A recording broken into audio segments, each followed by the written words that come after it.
କେହି ରହି ନାହିଁ ରହିବେ ନାଇଁଟି, କେହି ରହି ନାହିଁ ରହିବେ ନାଇଁଟି, ଭବ ରଙ୍ଗ ଭୂମି ତଳେ। ସର୍ବେ ନିଜ ନିଜ ଅଭିନୟ ସାରି କାହୁ ବାହୁଡ଼ିବେ କାଳ ବଳେ। କବି କହିଲେ ନା, ଗଲେଣି ତୋ ସଙ୍ଗରୁ ଯେତେକ ଜନ, ଗଣ୍ଠିରେ ବାନ୍ଧି ନେଲେ କେତେ ଧନ। କେତେ ଦିନକୁ ମନ ବାନ୍ଧିଛୁ ଆଣ୍ଟ, କି ଘେନି ଯିବୁ ତୋର ଛୁଟିଲେ ଘଟରେ। ଏଇ ଯେଉଁ ଜ୍ଞାନୀ ଗୁଣୀଗଣ ଆମକୁ ସତର୍କ କରିଦେଇଗଲେ ଯେ ମୋର ଭାଇ ବନ୍ଧୁ କୁଟୁମ୍ବ, ମୋ ଭବିଷ୍ୟତ ବଂଶଧର, ଅହଙ୍କାର କରନା, ହିଂସା କରନି, ଲୋଭଠୁ ଦୂରରେ ରୁହ ଏବଂ ଏ କର୍ମଭୂମିରେ କର୍ମ କର, ସତ୍କର୍ମ କର, ସତ୍ଚିନ୍ତା କର, ହେଲେ ତୁମର ମଙ୍ଗଳ। ତୁମେ ଚେଷ୍ଟା କଲେ ତୁମ ପୂର୍ବପୁରୁଷ ଯେଉଁମାନେ ମୁକ୍ତି ପାଇନାହାନ୍ତି ସେମାନେ ବି ମୁକ୍ତ ହେବେ। ତୁମେ ବର୍ତ୍ତମାନ ତୁମ ଦ୍ୱାରା ଅତୀତ ଓ ଭବିଷ୍ୟତର ସମାଧାନ ହେବ। ଏଣୁ ଆସନ୍ତୁ ଆମେ ଏହାକୁ ନେଇ ଆଜି ଆଲୋଚନା କରିବା। ଆଜିର ରାଶିଫଳ।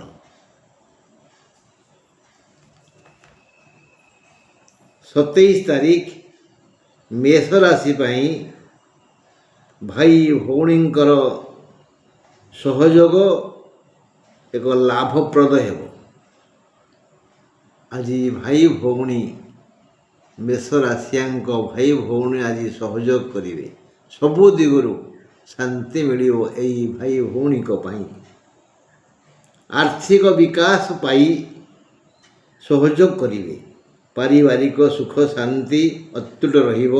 ତଥାପି ସାମାନ୍ୟ ମନୋମାଳିନ୍ୟକୁ ନେଇ ଟିକିଏ ପାଟିତୁଣ୍ଡ ହୋଇଯାଇପାରେ। ଦେହ ନିରୋଗ ରହିବ। ନିଜ ଚେହେରା ଦେଖି ଖୁସି ହେବେ। କର୍ମ କ୍ଷେତ୍ରରୁ ଆୟ ଅମଳ ଭଲ ହେବ। ଦିନ 10:50 ପରେ ପରେ ଅଶ୍ୱିନ ନକ୍ଷତ୍ର ପାଇଁ ନାନାବିଧ ଛୋଟ ଛୋଟ ସମସ୍ୟା ଆସିବ। ମେଷ ରାଶି ପାଇଁ ଆଜି ଶତକଡ଼ା 100 ଶୁଭ ନୁହଁ, 80% ଶୁଭ, 20% ଅଶୁଭ। ଆଉ ସେ ଅଶୁଭ ଛୋଟ ଛୋଟ ଅଶୁଭ। ତେଣୁ ମେଷ ରାଶିର ବ୍ୟକ୍ତିଗଣ ଆଜି ଚଳଚଞ୍ଚଳ ହୁଅନ୍ତୁ ନା, ସତ୍କର୍ମ କରନ୍ତୁ ନା, ମଙ୍ଗଳ ହେବ।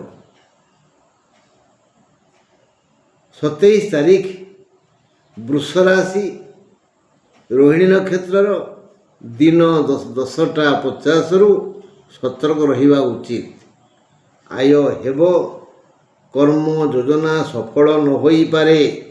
ମାନସିକ ଅଶାନ୍ତି ଆସି ବିବ୍ରତ କରିବ। ବହୁ ଦୁଶ୍ଚିନ୍ତା ମନକୁ ଆସିବ। ମନ ଭାରାକ୍ରାନ୍ତ ହେବ। ଅବୁଝା ମନ ପାଇଁ କର୍ମରେ ବାଧା ଆସିପାରେ।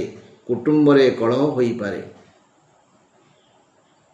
ତେଣୁ ବୃଷ ରାଶିର ବ୍ୟକ୍ତିଗଣ ଆଜି ମୌନ ବ୍ରତ ଅବଲମ୍ବନ କଲେ ନିଜ ପାଇଁ ଭଲ। ତା ନହେଲେ ଆଜି କଳି ଝଗଡ଼ାରେ ସମୟ ଯିବ। ମନ ଭାରାକ୍ରାନ୍ତ ହେବ। ଦୁଃଖରେ ସମୟ କଟିବ। ଚେଷ୍ଟା କରନ୍ତୁ ଚୁପ୍ ରହିବା ପାଇଁ ଏବଂ ସଚିନ୍ତା କରନ୍ତୁ, ମଙ୍ଗଳ ହେବ। 27 ତାରିଖ ମିଥୁନ ରାଶି ମୃଗଶିରା ନକ୍ଷତ୍ରର ଦିନ 10:50 ପରଠାରୁ ସାବଧାନ ରହିଲେ ଭଲ। ଗୁରୁଙ୍କ ଯୋଗୁଁ କୌଣସି ସମସ୍ୟା ନାହିଁ। ମିଥୁନ ରାଶିଙ୍କୁ ସେମାନଙ୍କର କୃତ କର୍ମ ଓ ଧର୍ମ ଫଳ ଅନୁସାରେ ମୌଳିକ, କୌଳିକ, ଆର୍ଥିକ ପାରମାର୍ଥିକ, ପାରିବାରିକ ଓ ସାମାଜିକ ସୁଖ ମିଳିବ। ଦେହ ମୁଣ୍ଡ ଠିକ୍ ରହିବ, ମନ ସୁସ୍ଥ ରହିବ, ଆଉ ଭଲ ଦିନ। ମିଥୁନ ରାଶିର ବ୍ୟକ୍ତି ପୂର୍ବ କରିଥିବା ସମସ୍ତ ପୁଣ୍ୟର ଫଳ ଆଜି ପାଇବେ। ଆଜି ମନ ଲାଖି କର୍ମ ଯୋଜନା ହେବ, ଆୟ ହେବ ଏବଂ ସୁଖ ମିଳିବ। ଦେହ ସୁସ୍ଥ ରହିବ। ଏଣୁ ସଚିନ୍ତା କରନ୍ତୁ, ମଙ୍ଗଳ ହେବ। କର୍କଟ ରାଶି 27 ତାରିଖ। କର୍କଟ ରାଶି ପୁନର୍ବସୁ ନକ୍ଷତ୍ରର ଦିନ 10ଟା 50 ପରଠାରୁ ସତର୍କ ରହିବା ଉଚିତ। ବ୍ୟୟ ବଢ଼ିଯିବ, ଶାରୀରିକ ଯନ୍ତ୍ରଣା ବଢ଼ିଯିବ। ପରଶ୍ରୀ କାତର ପଡ଼ୋଶୀ ଓ ଭାଇ କଳହ କରିପାରନ୍ତି। କର୍ମ ଯୋଜନାକୁ ସଫଳ କରିବା ପାଇଁ ସୁଯୋଗ ଆସି ନପାରେ। ଆୟ ହେବ ନହେଲା ପରି। ଏଣୁ କର୍କଟ ରାଶିର ବ୍ୟକ୍ତି ସମୁଦାୟ ଆଜି ଧୈର୍ଯ୍ୟ ବନ୍ଧ ବାନ୍ଧନ୍ତୁ, ନହେଲେ ଅଯଥା ବନ୍ୟା ଜଳ ପଶି ଆସିବ ଯେ। କେବଳ ଧୈର୍ଯ୍ୟ। ଯିଏ ଯାହା କହୁଛି କହୁ, ଢୋ। ଏ ଚିନ୍ତା କଲେ ଶାନ୍ତିରେ ସଚିନ୍ତା କରିପାରିବେ, ନହେଲେ ସମୟ ବୃଥା ହେଇଯିବ। ସିଂହ ରାଶି 27 ତାରିଖ। ସିଂହ ରାଶି ମଘା ନକ୍ଷତ୍ରର ଦିନ 10ଟା 50 ଠାରୁ ସତର୍କତା ଆବଶ୍ୟକ। ସିଂହ ରାଶି ପାଇଁ ଯାତ୍ରା ଶୁଭ। ଆୟ ଅମଳର ଦ୍ୱାର ଖୋଲା ଅଛି। ଯିଏ ଗୋଟେଇ ସାଉଁଟି ପାରିବ, ତା ଅଣ୍ଟି ପୂରିଯିବ, ତା ବ୍ୟାଗ ଭରିଯିବ। କର୍ମ କ୍ଷେତ୍ରରୁ ସ୍ୱବିଦ୍ୟା, ବୁଦ୍ଧି, ବିବେକ, ଚେଷ୍ଟା ଓ ପରିଶ୍ରମ ଦ୍ୱାରା ଏହା ସମ୍ଭବ ହେବ। ସ୍ୱାସ୍ଥ୍ୟ ସମସ୍ୟା ନାହିଁ, ଭଲ ଦିନ। ସିଂହ ରାଶି ପାଇଁ ଆଜି ସବୁ ଦିଗରୁ ଶୁଭ। ବଢ଼ିଆ ଆୟ ଅମଳ ହେବ। ଖାଲି ଚେଷ୍ଟା ଆବଶ୍ୟକ, ଉଦ୍ୟମ ଆବଶ୍ୟକ। ବୁଦ୍ଧି ବିବେକ ଖଟାଇ ପାରିଲେ ଏ ରୋଜଗାର ଏତେ ଅଧିକ ହେବ, ସେ କଥା ନ କହିଲେ ଭଲ। ସମସ୍ତେ ସୁଖରେ ଶାନ୍ତିରେ ରହିବେ ଯଦି ବୁଦ୍ଧି, ବିଦ୍ୟା, ବିବେକ ଓ ଶ୍ରମ ବିନିଯୋଗ ଠିକ୍ ଠାକ୍ କରିବେ। ସଚିନ୍ତା କରନ୍ତୁ, ସତ୍କର୍ମ କରନ୍ତୁ, ମଙ୍ଗଳ ହେବ। କନ୍ୟା ରାଶି 27 ତାରିଖ। କନ୍ୟା ରାଶିର ଉତ୍ତର ଫାଲ୍ଗୁନ ନକ୍ଷତ୍ରର ଦିନ 10ଟା 50ରୁ ହାନିକାରକ ସମୟ ଆସିବ। ଜଣେ ବ୍ୟକ୍ତିକୁ ଯେତିକି ଯେପରି ସୁଖ ମିଳିବା କଥା, ଏହି ରାଶିଧାରୀ ଲୋକେ ନିଜ ଚରିତ୍ର, ବ୍ୟକ୍ତିତ୍ୱ ଓ ଚେଷ୍ଟା ବଳରେ ସେଗୁଡ଼ିକୁ ସେପରି ଭାବରେ ଲାଭ କରିବେ।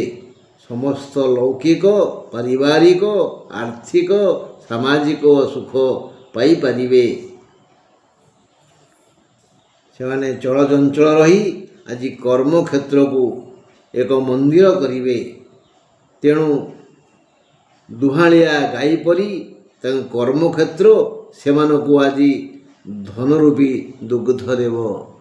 କର୍ମକ୍ଷେତ୍ରରୁ ସେମାନେ ଆଜି ଧନ ରୂପୀ ଦୁଗ୍ଧକୁ ଦୋହନ କରିବେ। କର୍ମକ୍ଷେତ୍ର ଆଜି ଦୁହାଁଳିଆ ଗାଈ, ଅର୍ଥାତ୍ ଗାଈ ମୁହଁରେ କ୍ଷୀର। ଜାଣିଛନ୍ତି ନା ନାହିଁ?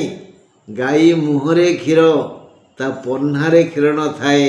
ମାନେ ଗାଈର ପେଟ ପୂରିଲେ ପହ୍ନା ଫୁଲେ। ଅତଏବ କର୍ମ ଯଦି ଠିକ୍ ଠାକ୍ କରିବେ, ତାହେଲେ କର୍ମକ୍ଷେତ୍ର ଆଜି ଅଜାଡ଼ି ଦେବ। ହଁ, ସଜାଡ଼ି ହେଇଯିବ ଘର। ବେଶ। ତୁଳା କଥା 27 ତାରିଖ। ତୁଳା ରାଶି ଚିତ୍ରା ନକ୍ଷତ୍ର ପାଇଁ ଦିନ 10ଟା 50ରୁ ଅଶୁଭ ସମୟ ଆସିବ। ଦିନଟି ଭଲରେ ଯିବନି। ଦୁଶ୍ଚିନ୍ତା ମନକୁ ଘାରିବ। ଅପମାନିତ ହେବା ପରି ପରିସ୍ଥିତି ସୃଷ୍ଟି ହେବ।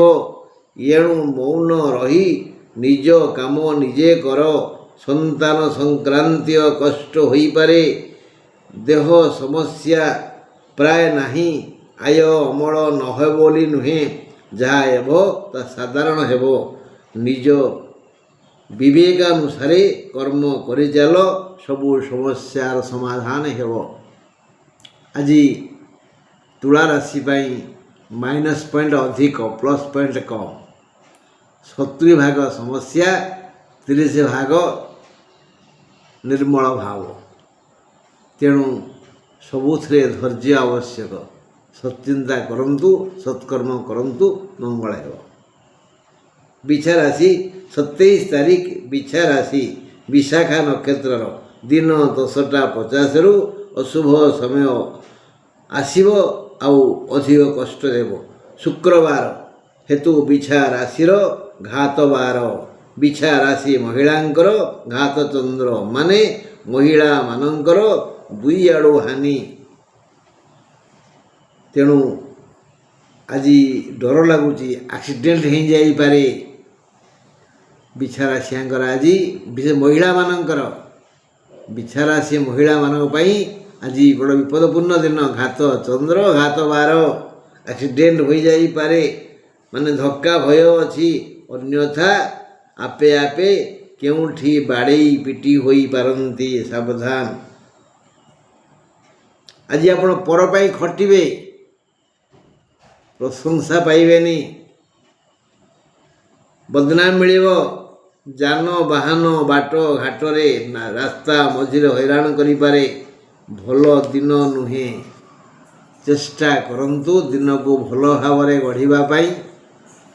ସବୁ ତ ଜାଣିଲେ ଦିନଟା ଦୁଃଖପୂର୍ଣ୍ଣ।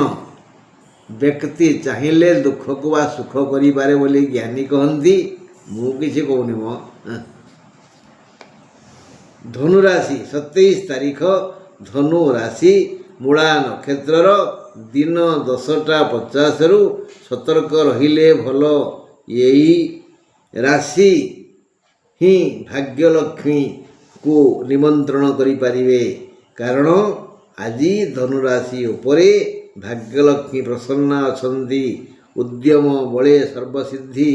ଏହି ନ୍ୟାୟରେ ଯିଏ ଖଟିବ ସିଏ ଖାଇବ। ସାମାନ୍ୟ ଚେଷ୍ଟାରେ ବହୁ ଆୟ ହେବ, କିନ୍ତୁ ବିବେକାନୁମୋଦିତ ଶ୍ରମ କରଣୀୟ। ମନ ଥଣ୍ଡାଳିଆ କରନ୍ତୁ, ପାଖକୁ ସୁନା ଅଣ୍ଡା ଦିଆ କୁକୁଡ଼ା ଆସିଯିବ। ସେ ଉଡ଼ି ଉଡ଼ି ଆସି କୋଳରେ ବସିବ। ତାଠାରୁ ଅଣ୍ଡା ସଂଗ୍ରହ କରିବା କାର୍ଯ୍ୟ ଆପଣଙ୍କର। ମହା ଧନିକର ସମ୍ମାନ ଆଜି ପାଇବେ, କାରଣ ଆଜି ଧନୁର ସପ୍ତମ ଚନ୍ଦ୍ର, ଆଉ ସପ୍ତମରେ ଅଛନ୍ତି ବୃହସ୍ପତି। ଗୁରୁ ଚନ୍ଦ୍ରିକା ଯୋଗ ଆଜି ଧନୁରାଶି ପାଇଁ। ଆଜି ଧନ ଧନ ଧନ ବିଭିନ୍ନ ଆଡ଼ୁ ଆସିବ, କିନ୍ତୁ ଶୋଇ ରହିଲେ ହେବନି। ଉଦ୍ୟମ ଆବଶ୍ୟକ। ଜାଗ୍ରତ ହୁଅନ୍ତୁ, କର୍ମଚଞ୍ଚଳ ହୁଅନ୍ତୁ, ଆଳସ୍ୟ ତ୍ୟାଗ କରନ୍ତୁ। ଏଣୁ ଧନୁରାଶିର ସମସ୍ତେ ଯଦି ଉଜ୍ଜୀବିତ ହେବେ, ତେବେ ସତରେ ସତରେ ସୁନା ଅଣ୍ଡା ଦିଆ କୁକୁଡ଼ା ଉଡ଼ି ଆସି କୋଳରେ ବସିଯିବ ଓ ସେ ଅଣ୍ଡା ଦେଇ ଚାଲିବ। ଆପଣ ଯତ୍ନ ରଖି ଚାଲିବେ, ମଙ୍ଗଳ ହେବ। ଚେଷ୍ଟା, ବିନା ଚେଷ୍ଟାରେ କିଛି ହୁଏନି। ଏବେ ମକର କଥା। 27 ତାରିଖ, ମକର ରାଶି ପୂର୍ବାଷାଢ଼ା ନକ୍ଷତ୍ର ପାଇଁ ଦିନ 10ଟା 50ରୁ ଅଶୁଭ ସମୟ ଆସିବ। ଦେହ, ମୁଣ୍ଡ ଓ ମନ ଆଜି ସୁସ୍ଥ ରହିବ। ବିଚାର ବିମର୍ଶ କରି ସବୁ କାମ କରନ୍ତୁ, ଖୁସି ହେବେ। ଆୟ ଅମଳ ମନ୍ଦ ନୁହେଁ। ଶତ୍ରୁ ପରାଜିତ ହେବ ଓ ସମସ୍ତ ଋଣ ପରିଶୋଧର ସମୟ ଆସିଛି। ରୋଗ କଷ୍ଟ ବାଧିବନି। ପ୍ରିୟ ପରିଜନ ପାଖକୁ ଆସି ଖୁସି ବାଣ୍ଟିବେ। ମକର ରାଶି ପାଇଁ ଆଜି ଆଦୌ ଖରାପ ଦିନ ନୁହଁ କି ଅଧିକ ଭଲ ଦିନ ନୁହଁ। ଗୋଟିଏ ସରଳ ମଣିଷ ପାଇଁ ଯେଉଁ ଯେଉଁ ସୁଖ, ଶାନ୍ତି, ସୁବିଧା ମିଳିବା କଥା, ତାହା ମକର ରାଶିକୁ ଆଜି ମିଳିବ। କିନ୍ତୁ ଚୁପଚାପ ଶୋଇଲେ ହେବନି, ଟିକେ ହାତ ଗୋଡ଼ ହଲାନ୍ତୁ ନା, ମନକୁ ଚଳଚଞ୍ଚଳ କରନ୍ତୁ, ସୁଖ ପାଇବେ। କୁମ୍ଭ ରାଶି 27 ତାରିଖ, କୁମ୍ଭ ରାଶି ଧନିଷ୍ଠା ନକ୍ଷତ୍ର ପାଇଁ ଦିନ 10ଟା 55 ଅଶୁଭ। କୁମ୍ଭ ରାଶି ପାଇଁ ଆଜି ସବୁ ସୁଯୋଗ ଅଛି, ସବୁ ସୁଯୋଗ, ଖାଲି ଟିକେ ଚେଷ୍ଟା। ବାଲି ଆଡ଼େଇଲେ ପାଣି ବାହାରିବ, ହାତ ଉଠେଇଲେ ଫୁଲ ପାଖରେ ହାତ ପହଞ୍ଚିଯିବ, ଦିପଦ ପାଟି ଖୋଲି କହିଲେ କେହି ଜଣେ ସାହାଯ୍ୟ କରିବ। ସୁଯୋଗ ଅଛି ଆଜି କୁମ୍ଭ ରାଶି ପାଇଁ ସବୁ ସୁଯୋଗ, କିନ୍ତୁ ତା ପଛରେ ଲେଖା ଅଛି ଚେଷ୍ଟା। ଉଦ୍ୟମ ହିଁ ସିଦ୍ଧ୍ୟନ୍ତି କାର୍ଯ୍ୟାଣି। ଖାଲି ସାମାନ୍ୟ ଚେଷ୍ଟା କରନ୍ତୁ ନା, କୁମ୍ଭ ରାଶି ଜନତା ସବୁ ଲାଭ ପାଇବେ। ସମୟ ସମସ୍ତ ପ୍ରକାର ଯୋଜନାକୁ ସଫଳ କରିବ, ତେଣୁ ଆପଣମାନେ ଚେଷ୍ଟା କରନ୍ତୁ। ତଥାପି ଯାହା ପାଇଁ ଯେତିକି ଶ୍ରମ ଦରକାର ତହିଁରୁ ଉଣା କଲେ ଚଳିବନି, ଉଣା କଲେ ଚଳିବନି। ଶ୍ରମ ଟିକେ ଅଧିକ କରନ୍ତୁ, ଅଧିକନ୍ତୁ ନ ଦୋଷାୟ। ଶ୍ରମ ଟିକେ ଅଧିକ ଦେଲେ କିଛି କ୍ଷତି ନାହିଁ। ଆଜି ବଜାରରେ ଖର୍ଚ୍ଚ ହେବାର ଅଛି 50 ଟଙ୍କା, ପ୍ୟାକେଟରେ 100 ଟଙ୍କା ରଖନ୍ତୁ, ହୁଏତ ଆଉ 5 ଟଙ୍କା ଆବଶ୍ୟକ ପଡ଼ିପାରେ। ହଁ, ତେଣୁ ଯାହା ପାଇଁ ଯେତିକି ଶ୍ରମ ଦରକାର, ବୁଦ୍ଧି ଦରକାର, ଅର୍ଥ ଦରକାର, ତା'ର ଅଧିକା ଟିକେ ବିନିଯୋଗ କରନ୍ତୁ, ମଙ୍ଗଳ ହେବ। ଅଧିକ ଆଜି ଚେଷ୍ଟା କଲେ ବୃକ୍ଷ ରୋପଣ କରିବେ, ବିଦ୍ୟାରମ୍ଭ ହେବ, ବାଣିଜ୍ୟ ଆରମ୍ଭ କରିପାରନ୍ତି। ଏଥିପାଇଁ ଯଥେଷ୍ଟ ପରିମାଣରେ ଶ୍ରମ ଆବଶ୍ୟକ। ଯେକୌଣସି ଶୁଭ କାର୍ଯ୍ୟ କରନ୍ତୁ, ଯେକୌଣସି ସୁଯୋଗ, ବିଦ୍ୟା ଆରମ୍ଭ କରନ୍ତୁ, ଗଛ ଲଗାନ୍ତୁ, ଔଷଧ ତିଆରି କରନ୍ତୁ, ବା ଦେବତା ପ୍ରତିଷ୍ଠା କରନ୍ତୁ, ପୋଖରୀ ଖୋଳନ୍ତୁ, ବା ବିଜନେସ୍ ବା ବ୍ୟବସାୟ ଆରମ୍ଭ କରନ୍ତୁ। ଆଜି ସୁଯୋଗ ଅଛି, କିନ୍ତୁ ଚେଷ୍ଟା ଦରକାର। ମୀନରାଶି 27 ତାରିଖ, ମୀନରାଶି ପୂର୍ବଭାଦ୍ର ନକ୍ଷତ୍ରର 10ଟା 50 ସତର୍କ ରହିଲେ ଭଲ। ଦିନଟି ଭଲ ନୁହେଁ ମୀନ ପାଇଁ, 27 ତାରିଖ ଦିନଟି ଭଲ ନୁହେଁ। ପୁରୁଣା ରୋଗ ଉତ୍ପାତ କରିବ, ଯଥା ସମୟରେ କୌଣସି କାର୍ଯ୍ୟ ହେବନି, ଖାଲି ସମୟ ଯିବା ଆସିବାରେ ଘଟିବ। ଯେଉଁ ଯାନରେ ଯାତାୟାତ କରିବେ ସେ ଯାନ ବାଟ ମଝିରେ ହଇରାଣ କରିବ, ବହୁ ସମୟ ନଷ୍ଟ ହେଇଯିବ, ଯଥା ସମୟରେ ଭୋଜନ ମିଳିବନି, ଉପାସରେ ରହିବାକୁ ପଡ଼ିବ, ବିଳମ୍ବରେ ଅବଶ୍ୟ ଉତ୍ତମ ଖାଦ୍ୟ ମିଳିବ। ସନ୍ଧ୍ୟା ପରେ ଦିଅ ଦର୍ଶନ ଯୋଗ ଅଛି। ଆଉ ଆୟ ଅମଳ ମାନ୍ଦା, ବହୁ ପ୍ରିୟ ଲୋକଙ୍କ ମେଳରେ ସମୟ କଟିବ। ହେଲା, ମୀନ ପାଇଁ ଆଜି ଜମା ଭଲ ଦିନ ନୁହଁ। ହେଲେ ଏଇ ମୀନରାଶି ଲୋକମାନେ ଯଦି ରାଗିବେ, ଚିଡ଼ିବେ, ବିରକ୍ତ ହେବେ, ତାହେଲେ ହଇରାଣ ହେଇଯିବେ। ଆଜିର ଅନ୍ୟାନ୍ୟ କଥା ଯେ ଆଜି ଚନ୍ଦ୍ର ଅଛନ୍ତି ଆର୍ଦ୍ରା ମିଥୁନରେ, ସୂର୍ଯ୍ୟ ଉଦୟ ହେବେ 6ଟା 9 ପରେ, ସୂର୍ଯ୍ୟ ଅସ୍ତ ହେବେ 5ଟା 49 ପରେ। ଆଜିର ମନ୍ଦ ସମୟ ଦିନ 10ଟା 30 10ଟା 58 ଯାଏ। ଘାତବାର ବିଛା ଧନୁ ମୀନରାଶିର, ଘାତ ଚନ୍ଦ୍ର କନ୍ୟା ପୁରୁଷ ଓ ବିଛା କୁମ୍ଭ ରାଶି ମହିଳାଙ୍କର। ସାବଧାନ। ଆଜି ପାଇଁ ଏତିକି। ଈଶ୍ୱର ଚାହିଁଲେ ପୁଣି ଆସନ୍ତାକାଲି ଆମେ 28 ତାରିଖ ଉପରେ ଆଲୋଚନା କରିବା। ରହିଲି, ନମସ୍କାର।